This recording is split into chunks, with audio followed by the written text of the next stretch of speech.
today. Savage life. Hello, everybody. Welcome back. Welcome back to another episode of the New Block Nerds podcast. I'm your host, Chris, aka Prince, with my homie DarRon, aka Medic Grizzly. DarRon, how we doing, man? What's going on, fam? How you doing today? I'm good, man. I'm good. You know, just hanging in there, man. It's been a day, but we're good. This is a good topic. Yeah, good topic today. So we're gonna switch it up a little bit today. I know we've been kind of covering the Game of Thrones books. Wanted to switch it up because DarRon, as good of a friend as he is, he made a suggestion to me about a month ago for an anime I should check out. Now, I kind of grew up in the Toonami era, if anybody remembers Toonami era. So my introduction to the Gundam series was, some of the old school kind of Gundam series, but most notably was Gundam Wing. Mm-hmm. And me and DarRon were talking about it, and he was like, "Hey, man, you really need to check out this Mobile Suit Gundam Iron-Blooded Orphans." I've been saying about it for months, and y'all played me. Nigel played me. We're gonna have smoke today. Yeah. All y'all played me when I said, "Yo, listen, this anime right here is legit. It has a perfect beginning and ending. Everything about this anime is brilliant." Y'all like, "Man, I ain't worried about this, man. You always say this is good, this is whatever." I'm like, "Yo, no, this is good." I'm like the guy in the corner, like, "Yo, my product is the best. It's the best ever." Okay, so I feel like the listeners need some context because Go ahead. This is one of those situations where a broken clock is right twice a day, right? Because DarRon is the guy that will suggest some very fringe things. Okay. I mean, again, this is the guy who puts his cape on for Agent Venom. Now, I'm not saying Agent Venom is not a good character, but I'm just saying he's not the kind of person that people usually check for. Got you. And I don't mean to offend any Agent Venom fans out there, but I will give credit where credit is due. DarRon, you were right about this one. Say it again. Say it one more time. Don't make me regret this. So for the fans, you guys know New Black Nerd Podcast. Thank y'all for watching, listening. I appreciate y'all. Prince is one of those old souls. Those guys that sit outside in a rocking chair. I only want this drink. I don't want nothing else. Don't put nothing, no added, no chaser. This is what I like. There is nothing else. So you're shot on Agent Venom. Watch when it gets dropped. You're going to come back and say, "I'm drawing right again." I can't wait. But anyway, don't press your luck, man. Don't press your luck. Anyway, about this Gundam. So why do you love Gundam Wing so much? Okay, yeah. So Gundam Wing, like I said, it was the Gundam series that I grew up with, right? And I know there's a bunch of different iterations of the Gundam series, and like it's kind of, and this is not a shot at the Gundam series at all. It's kind of like Pokemon, right? Like they have they have their formula, and you can almost kind of like recycle it and just change a couple of things about the story and about the characters, but largely it's all very similar, right? Tell me what, so the fans will know what it is if they haven't watched it. What, Gundam or just like the Gundam series? Yeah, the typical storyline. Yeah, so I mean, your typical Gundam storyline for the people who don't know is, you have space colonies where people live. You have Earth, of course. Sometimes they've colonized a couple of planets, stuff like that. And there's usually some kind of conflict between the people who are living in the space colonies and the other planets and Earth. Mm-hmm. And usually that conflict leads to some violence, and those battles are usually fought in what they call mobile suits. It's like these, mecha kind of robotic, weapons that people use. And I think for me, what drew me to Gundam Wing when I was younger was it wasn't just like your typical kind of just like beat 'em up shonen anime, right? Like there was a political angle to it that I really liked. It wasn't just whoever can punch the other bad guy the hardest wins kind of situation. Well, where there is a decent amount of fighting going on in all these different types of anime or all the different types of Gundam series. I originally like really gravitated towards Gundam Wing because it did have that political angle. It wasn't just as simple as, well, the Gundams are superior machines. We have superior pilots. We're gonna win the day. Sometimes it's not as simple as just that. There's a lot of political maneuvering, and you got to be kind of right place, right time, and sometimes you know a trigger needs to be pulled or maybe not pulled. You know what I mean? It's not so simple as just going out there and winning just off of pure strength alone. So Gundam Wing came out in '95. All right. So for the time that it came out, like you said, typically you had your Dragon Ball Z, Toonami. Everyone's like, I can do push-ups. It's got tournaments. Who's the strongest? And then you have a different animators like, oh, I got to use my mind. I got to be a pilot. I got to figure out basically different kind of strategies to win the game. There's a political game. There's an end game to this whole thing. There's a higher pulling the strings in the background. So Gundam Wing was it. It was legit. It was something that you enjoyed watching. And I would say until I saw Iron Blood Orphans, I would say that was the best Gundam there was. But I would agree with you. I'm sure there are plenty of people out there who, and there's a million different Gundam series. So like, yes, don't come for us if we thought Gundam Wing was our favorite growing up. So fans don't kill us. But as far as the ones that look interesting, some of them look dated. They look like they belong back in the vault that you like dug in the ground and you get 20 years later and it's still there. That's how some of the animations look. But Iron Blood Orphan had a different element to it. You basically start off with the separated colonies, a massive war. 300 years later, there's basically segregation going on, how people being treated, and in Mars versus Earth, it was different. So you want a rebellion. Typical Gundam storyline. But this particular storyline had a bunch of kids. And they were basically slaves in the sense of it. They just worked for nothing. And human debris, I think, is what they call it. Human debris is the exact words they use for that.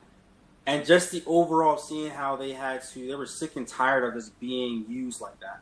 And they wanted a higher purpose. And they had these massive surgeries that made them able to use the machines. And those were just another element, having a child having to have surgery to be a workforce, to be a plow.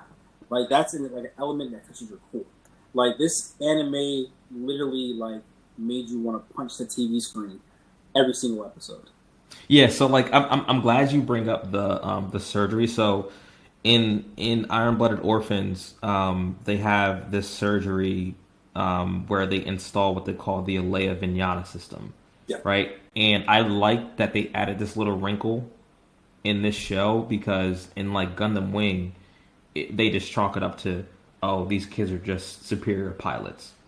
Mm-hmm. They've just trained better than everyone else, and they're just better. They're just flat out better. But I like the fact that they put this system in because it gives a better explanation to why it's not just the machine itself, right? Because I mean, obviously, like in any kind of Gundam storyline, the Gundams are kind of like the rarity machines. You have your run-of-the-mill mobile suits, and then you have the Gundams that are supposed to have stronger shells, better weapons, better systems to be able to operate. But this Alea Vignana system, it's like you connect with the machine to where the machine almost becomes like an extension of the pilot's body, right? So I like that little wrinkle that they added in there to just kind of better explain. Okay, yes, Mikazuki is a superior pilot, right? By far, of course. Yes. But he also has that extra edge, like Akihiro, with this system because he's able to basically tap into the machine the way someone else just can't physically. It's also a bit the levels of personalities matter, the level of the character development. Like, you had a massive machine in Gundam Wing. You feel like anybody can kind of go in there and just still kick ass because it's a Gundam machine. Versus an Iron Blood Orphans is he's been through this much. Like, he's battle tested. On top of that, the machine is responding to his central nervous system, and he's actually had to act. It's about the pilot, in my personal opinion. Right. You and I can both have the same surgery, but if you were a better pilot than me, you were going to be successful. That's what it felt, the different emotional attachment Iron Blood. So when it go into the whole thing, want to have a rebellion, her pops tried to kill her. Oh, wait. Back up. Could you say her pops? The listeners don't know. Who are we talking about? Go ahead. Go ahead. Okay, so pretty much, there's a character, Miss Cordelia, Cordelia Ina Bernstein, and her whole, I guess her whole shtick is to, you know, advocate for the benefit of the people of Mars, right? These human debris that we were talking about earlier, these kids that Yeah. are kind of essentially slaves to some of these kind of Martian companies to kind of do all this grunt work. Um, and so she wants to make a journey to Earth, basically Mhm. to talk to the different economic blocks of Earth to come to some kind of agreement. Like, hey, the Mars people should, I mean, we should be getting a better shake at this. Yes. Um, and she hires Orga's newly formed company, Tekkanen, Hmm. to escort her. And this really, I mean, just them saying yes to this job, as small of a company as they were. I mean, again, they call them space rats. I mean, they're a bunch of literal orphans. They don't have any families. They don't know anything about running any companies. It's All like they know is to fight. it's like a bunch of people, like, and for civilians and Americans to know, it's like coal mine. Like, there's basically they're doing grunt work, but it has no family. So they are basically like clocking in, clocking out, just working nonstop. So for her, Miss Bernstein, to actually take a chance and having this company transport her was kind of like a left field thing. Like, you don't want someone else's higher and more, but she didn't. She wanted someone that was her peers and that you can relate to and talk to and see what's really going on. Right. Yeah, and I really liked how this show was not afraid to address like very complex socio-economic issues. Mm-hmm. And I guess we're probably past the spoiler alert part, but Yeah. spoilers if you guys don't want any more spoiled for the if you want to go check it out. But definitely not afraid to kill off characters. I mean, No, it's a real approach to war. I mean, like civilians and soldiers alike can get got out here, and even important characters. Characters that are beloved. My first couple of thoughts are Biscuit, Lofter, Naze, these kinds of people. Dude, man. when they killed Biscuit, I was like, oh, okay, this show was gonna break my heart. And I remember texting you about it when Biscuit died, and I was just like, no, not my man, Let's go Biscuit. back for a second. So, episode one, when Bernstein, she came down there. This is all episode one. She came down there with the mission of trying to go to Earth and make peace for Mars with the space rats. And Orga is like almost like the leader. He's the leader amongst the teenagers and the men. Like, everyone looks at him for the voice. He's not the muscle. He's just the brains. So everyone is like looking at him as, and he's a captain's leader, right? And then you have Mrs. Zuki. Like, Mrs. Zuki is like straight stone cold, no emotion. Yo, Guy's a yeah, robot. bro, like, you want someone to be taken out? Okay, Orca, no problem. Guy's got the personality of a pistol. You have any questions about this? No. If you like this, I'm going to do it. He So said, hey, if you like it, I love it, boss. yes, that is the dynamic that we're walking into. So you have a ambitious young Bernstein, you have a Orga, and then you have a straight stone cold, I'm gonna murk everybody for you guys. So they didn't like that. So they tried to kill her. So you have Biscuit, we're talking about Biscuit. He was a chef. He was just a regular cook. That man was so beloved. He was like the soul of the actual crew. When things were going a little to the side, he had the voice to actually get and pierce Worker's heart and actually tell him, like, yo, this is not a good idea. I'm going to challenge you. We should actually not do this. So he became a very beloved character because in the screen, you're watching this like, yo, what y'all doing straight, like, rampage mode? Like, y'all all want to go Rambo and just straight die. And then you have Biscuit like, I don't think we should do this. We should maybe reconsider. So how do you kill a character like that? Yeah. So, you know what? Now that you're bringing this up, I just thought about this. I think Biscuit dying was really kind of a turning point in Tekkanen, right? Because to your point, Biscuit was the one who would step in and say, "Hey guys, I think we're going a little bit too far," right? But when Biscuit died, I think number one, I think Oregon and the rest of the guys realized, okay, number one, this shit's real. Yeah. Number two, if we want to realize what we want to realize, there's only one way that we're going to be able to get there. And I feel like there's like a Tekkadan before Biscuit and after Biscuit. And you could tell like after Biscuit died, like they went on this collision course that was just inevitable. They had like it felt like the only mission was to kill everybody and leave nothing behind. Like at least with Biscuit, they were on a farm in Mars, and their game plan was, I have two sisters that he had that were going to school to make some money. We're going to do this job, get her down there, get some resources, send money back up, get the farm going. Like there was an end game to basically enjoy life and have a peaceful foundation. Right. But it became so much bigger than that after Biscuit died. Once your voice is pretty much gone, and all you have is just like straight hate, what's your mission? There was no other like, yo, we're gonna send money back for the kid. And they didn't care. All of them care about is blood, and they care about actually knowing that, like Orga just wanted to make sure everybody was actually going forward. It's always been going. And like he always said, shortest route possible. And it's like shortest route possible. There was no sacrifice. Like, there was literally no consequences in their head about, yo, if I do this, I'm gonna get blasted. The thing with Gundam Wing is, I didn't feel that was the real. That's the difference between Gundam Wing and Iron Blood Orphans. And when I say that Gundam Wing was the best, it doesn't hold water to Iron Blood. No, it really doesn't. It really doesn't. It really doesn't. And I didn't want to piss you off when I said it, but I'm like, it really doesn't. If you think Gundam Wing is your favorite Gundam anime, then there's no way you watch Iron Blood. Yeah, no. You and if you haven't, you should definitely check it out. Absolutely. And it's on top of animations in 2D. Like, you know how sometimes they have CGI, like it was 2015 when Iron Blood Orphans was first season went through. Just to have it still in 2D and have the fight scenes and having the actual like dynamic of the emotion, they'll get out the cockpit and still blast you with the gun. There was more of a personal and intimate connection with the characters. Oh yeah. You want them to actually succeed. I'm like, yo, okay, they doing this. All right, they got money. Cool, they got this.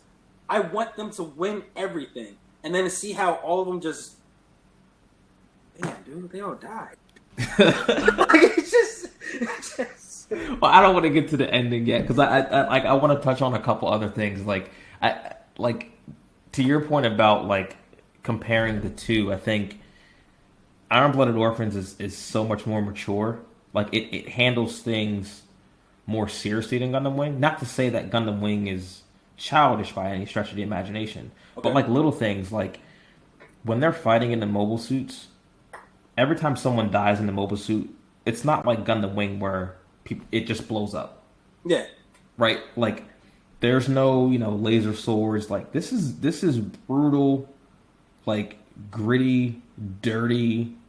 I mean, like it's bad. Like people are like, you're not just like, letting a shot off and then a couple of mobile suits blow up and then you just never see those people again. I mean, like how many times have you seen in Iron Blooded Orphans, like, the cockpit is like closing in on the pilot. Bro. It's like literally like you see the blood, you see how they have nowhere to go and they know like, this is my last push. I'm going. Like this is it. Yeah, this is it. Like in Gundam Wing, you have, I'm not trying to shit on Gundam Wing, but Gundam Wing, you had a team full of mad scientists that could actually create a new one. They created a new Gundam Wing Mercury, and one had defense repulses, the other one had a laser, offensive defense attack. Like they were thinking so far ahead of things, and you had someone you can rely on. They had resources in the moon that had an entire factory. Now these kids are like, "Oh, I'm gonna take your stuff. I'm gonna change the name around everything. It's gonna be mine. On top of that, I'm gonna get with the space mob, get some connections over here. We're not gonna go the traditional route. We're gonna go the back roads and make sure we don't get." How you feel about McGillis, like how did you feel about it? Honestly, I hate McGillis. Antagonist of this entire slash show, if you want to call it. I hate McGillis. Because number one, this is one of those parallels to Gundam Wing where I feel like Gundam Wing takes the edge. McGillis is clearly a copy of Trej Kushrenada, but McGillis is not half as smooth as Trace is. He's not.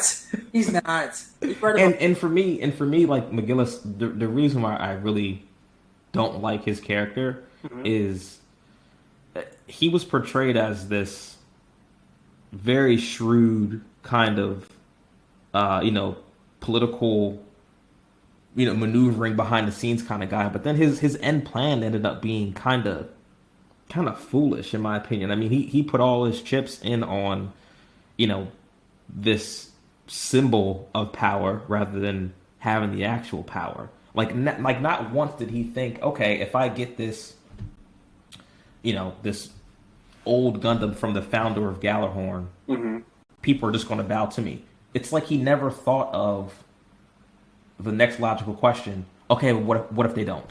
He didn't. He thought that would be end all be all, and like it makes you think: were you stuck in? Do you not learn anything the entire process? No, that's one of the bigger gripes that I have about this show is McGillis. His whole plot, his whole like character arc was just just always going to be a dead end. I can definitely see it, and like how the way he tried to maneuver and do things, it was kind of childish in a sense. Like it was more like, you did me wrong. My end game is to always do everyone wrong. I don't care. Yeah, it was a personal vendetta at the end of the day, really. Strictly that. And like you're thinking to myself, like, you got to this point and you really thought that you were gonna win like this. So I definitely see the notch against that versus Gundam Wing. But in overall, the story had like locked in from episode 1 that, okay, that's going on. Let's go back to Tekken. What is Tekken doing? What's going on with that? Like you just everything about that to the point that it's like it didn't even matter. Like they can do their own separate mini series just Tekken, and I wanted to follow them around the entire space, entire galaxy, because it was just that. So I tried to rewatch Gundam Wing, right? And maybe because we're getting older, they don't hit the same. Like some anime doesn't hit the same.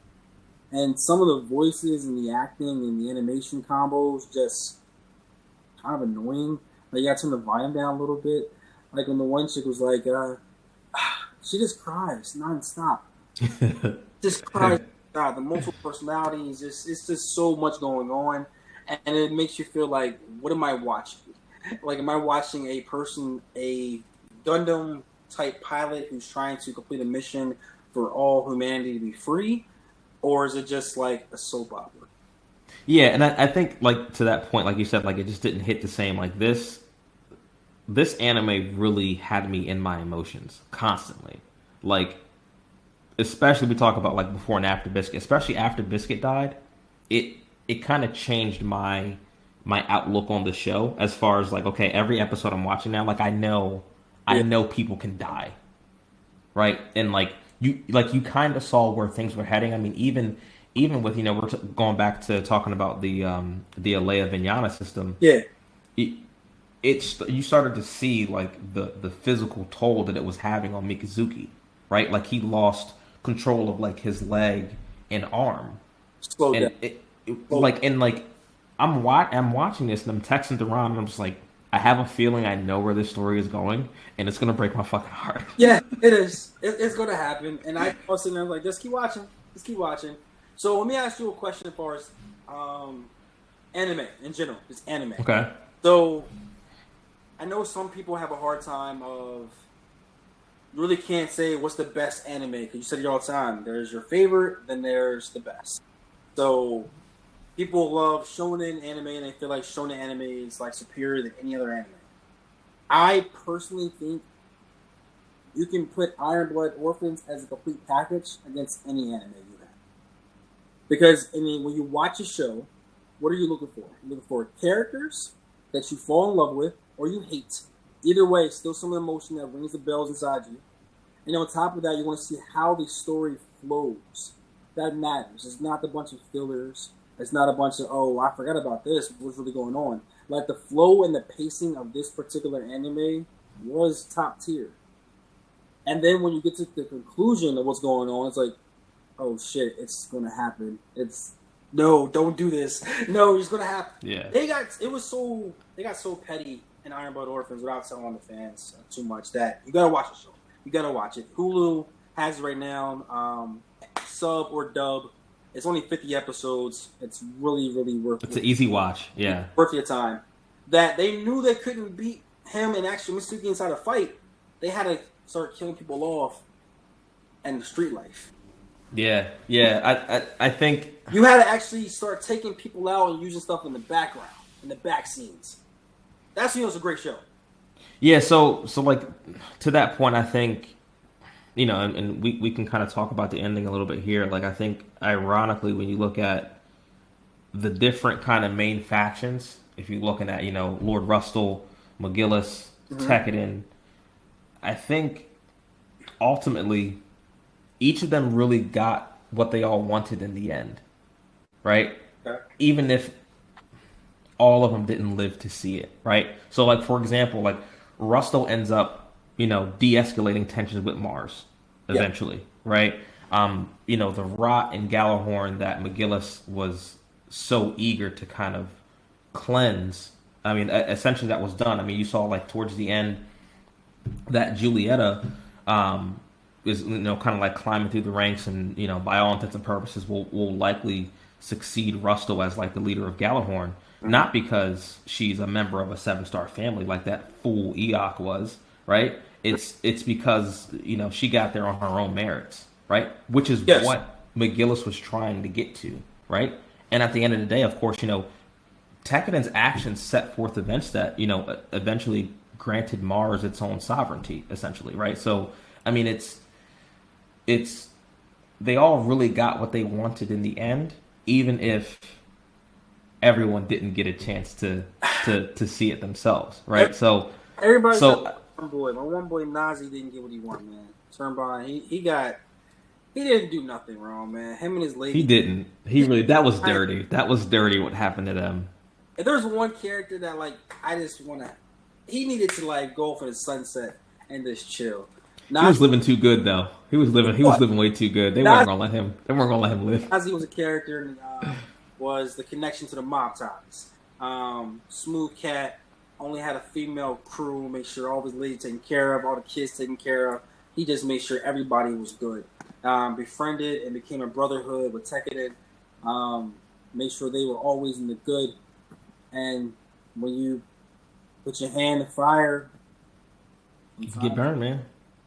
And dang, you can get burned. And what happened to Naze, and then directly after Lofter, when she gets gunned down, that kind of really put Tekkadan in a spot where, to your point earlier, they just hit a point of fuck it. Yeah, they had no return. No return. They had to go through all the way. Had to see it through, my boy. Had to see it through. Yeah, and so, we can get fully into the ending here. It broke my heart to see my boy Orga get gunned down like that. It broke my heart, man. It broke my heart.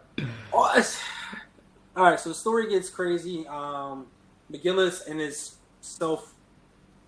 narcissist way, decided they end up having every plan they had did not work. Tekkadan was a crew that when they put the pack into you, they want to keep by you, stand by you, and they end up getting burned at the end by it. So they ended up going back on Mars, and to the point that Gjallarhorn just was a better force, and they forced him down to the point that Orca had to get people out. He had to take care of his people and put his guard down, and he got bodied in the streets. He wasn't even in a suit, man. He wasn't even in a mecha suit. He was on the street.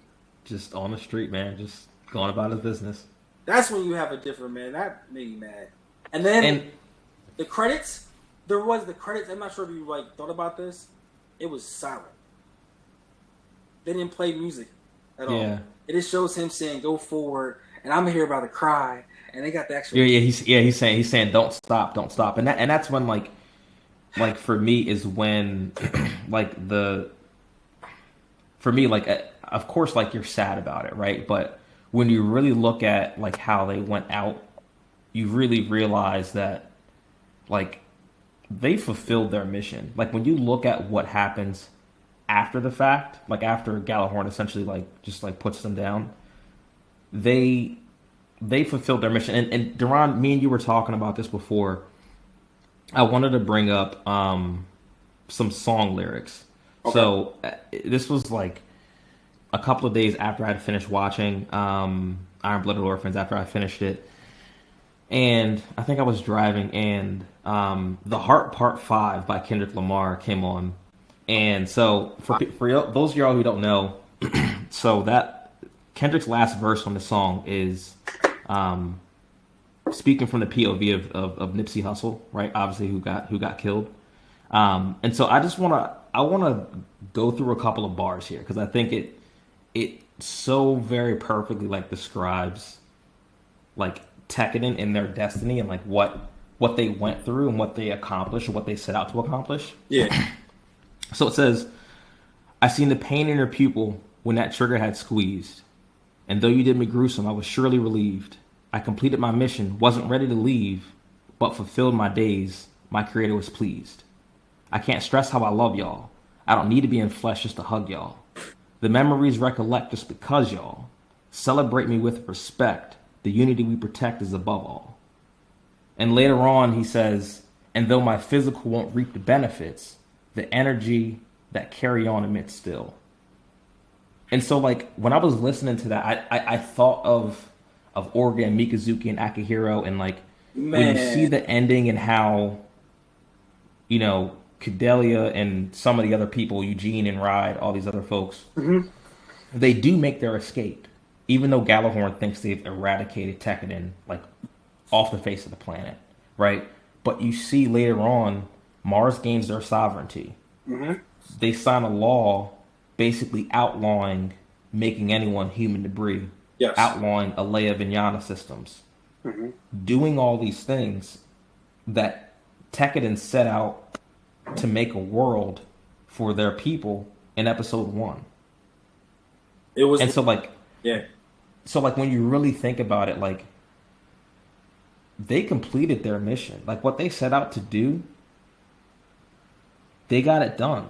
Unfortunately, they didn't live to see it. But to go back, like, first of all, like, those who don't love Kendrick Lamar, you need to really just, it's poetry and his words, man. He's not like anybody else. He's different. He's different. Kendrick Lamar, he's different. And think about this, like, Kendrick had a verse that made you think about Orca. And why does it is literally, I mean, maybe it was just because it was fresh in my mind. No.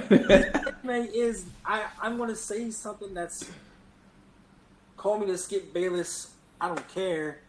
You can't name an anime better than this. All right.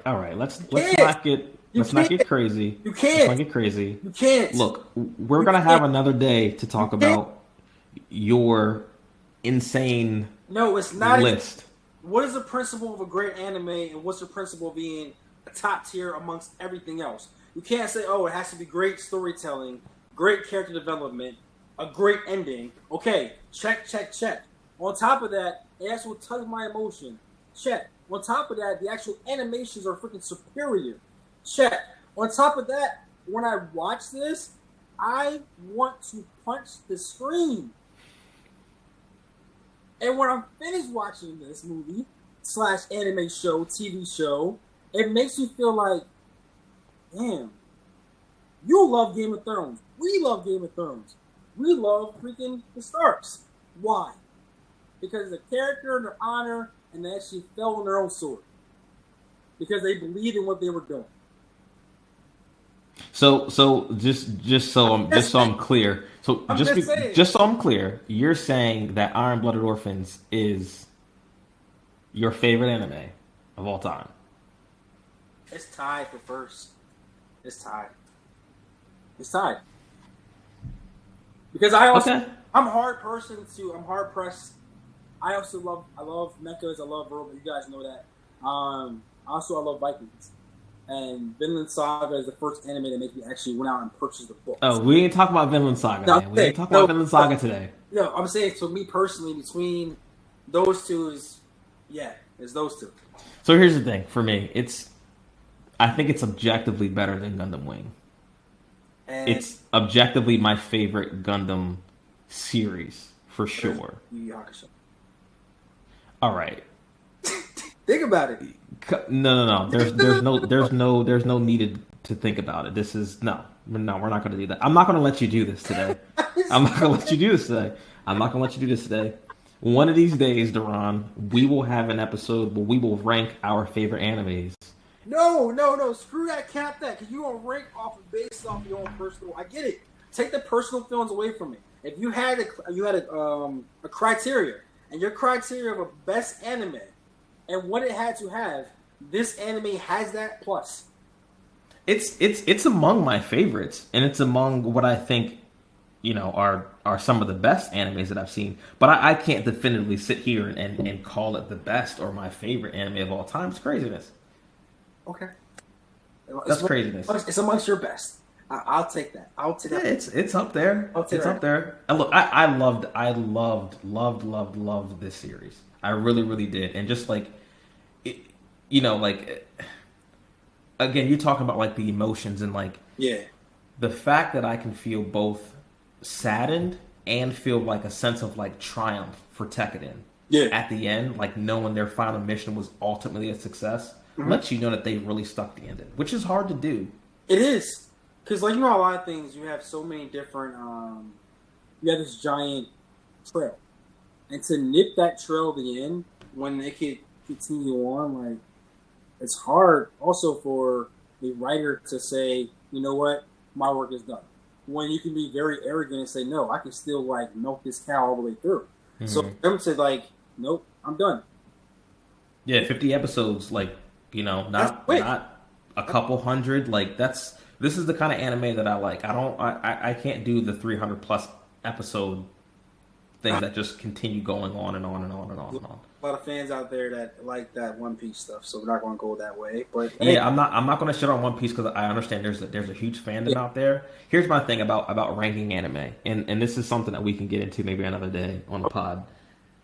I feel like I can't give something an adequate rating if it's still going on. And people might say, why? That's craziness. Well, I'll tell you why. Because you take a show like Game of Thrones that was on the verge of being possibly the single best TV show that's ever been put in production. Yeah. And then they give us that heaping pile of dog shit that was season 8. You have to evaluate something on its, like, in its entirety, right? Mm-hmm. You can't have a quarterback play 3 perfect quarters and then in the fourth quarter, he throws 2 pick sixes and loses the game. You can't say in the first 3 quarters, oh, this is the best game anyone's ever played. No, because the game's not over yet. I got you. Wait until it ends, and then we can evaluate it. I know what? I respect that. So when you start going in your tangent about Attack on Titans, I want you to keep that same. Oh, I am. That's why I haven't ranked Attack on Titan. It's one of my favorites right now. Okay. But there's a huge asterisk because this final season, whenever they're going to put it out, who knows? Maybe it's dog shit. When Attack on Titans ends in America, we should definitely revisit Iron Blood Orphans versus Attack on Titans, because Attack on Titans is a longer anime, but the objective is emotion and pulling a string as a viewer. The chaos amongst all the crowd, the people, and what they're trying to accomplish, and all the extra, like, I would call them like side quests inside the storyline of like, yo, this can happen. And it makes you more intrigued and more invested inside the actual story. I get that. But in completion, and like overall, from 0 to 100%, you don't have anything above this, brother. All right, what would you rank this 1 out of 10? The perfect 10 being the best. This is the perfect anime, if there ever was a perfect. So you're giving it a 10? Well, you can always say there's always room for improvement. I'm asking you what your score is. It's a 99. Everything else is below that. Wow. Okay. I would. Biscuit, man. I would give this. Biscuit. And it's still fresh. I would give this a 9.25. 9.25 out of 10. And what great anime.